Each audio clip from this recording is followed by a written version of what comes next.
চলছে ত্রয়োদশ জাতীয় সংসদ নির্বাচনের শেষ সময়ের কাউন্টডাউন। আগামী 12ই ফেব্রুয়ারি অনুষ্ঠিত হবে ভোট গ্রহণ। একই দিনে ভোটাররা অংশগ্রহণ করবেন গণভোটেও। ফলে ভোটের দিন সকালে প্রতিটি ভোটারের হাতে তুলে দেওয়া হবে দুটি ব্যালট পেপার। কিন্তু প্রশ্ন হচ্ছে, কিভাবে দিতে হবে গণভোট? কোন ব্যালট গণভোটের জন্য আর কোন ব্যালটে দিতে হবে জাতীয় ভোট?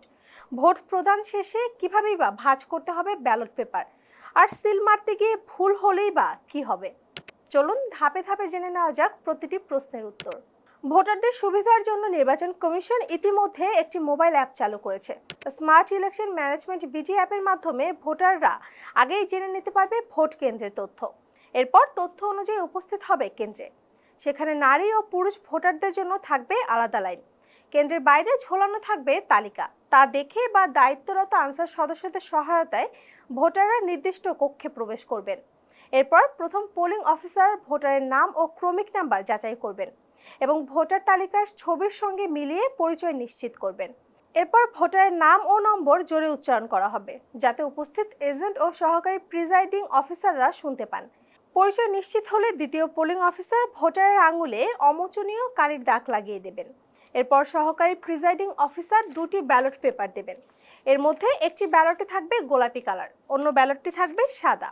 গোলাপি ব্যালটটি থাকবে গণভোটের জন্য আর সাদা ব্যালটে দিতে হবে সংসদ নির্বাচনের ভোট।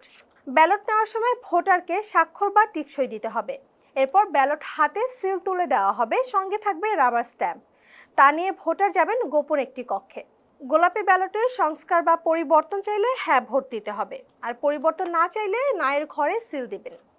এরপর সাদা ব্যালটে পছন্দের প্রার্থী বা দলের প্রতীক এর ঘরের ভেতর সিল মারতে হবে। তবে মনে রাখতে হবে, সিল ঘরের বাইরে গেলে ব্যালটটি বাতিল হয়ে যেতে পারে।